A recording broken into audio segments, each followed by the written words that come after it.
Happy Migration Monday, everybody. So, one of the questions I get a lot from folks is what URLs does Google understand that are the same, and what URLs does Google think are different URLs?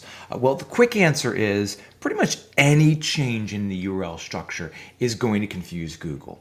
And I have here a great chart that was made up. This is from a tweet from John Mueller at least 4 or 5 years ago, but I found it very, very instructive. He kind of broke down what URLs does Google see as the same, what URLs does Google see as the different. So I'm going to get a little bit into the weeds right now, but I think this is important to understand.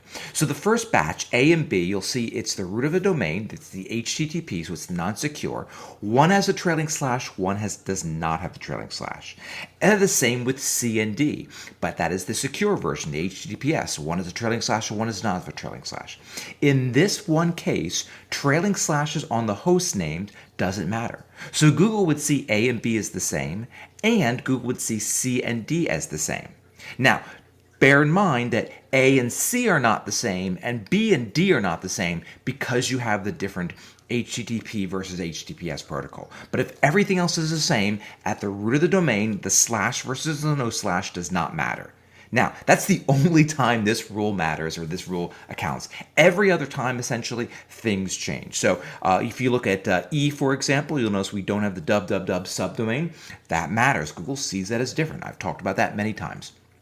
F and G, you'll see one is a slash and one does not have a slash. This time it does matter. Why? Because we're talking about a directory. So Google sees one as a directory, so G, in this case, fish slash would be seen as a directory, whereas fish no slash would be seen as a page. So F and G are two different URL structures to Google.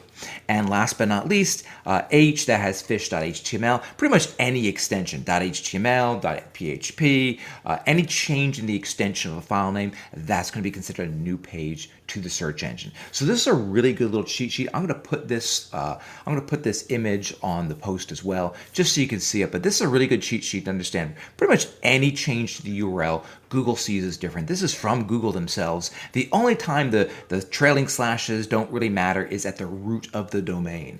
Any other time it does matter. The host obviously matters, the protocol matters, the subdomain matter, all those things matter.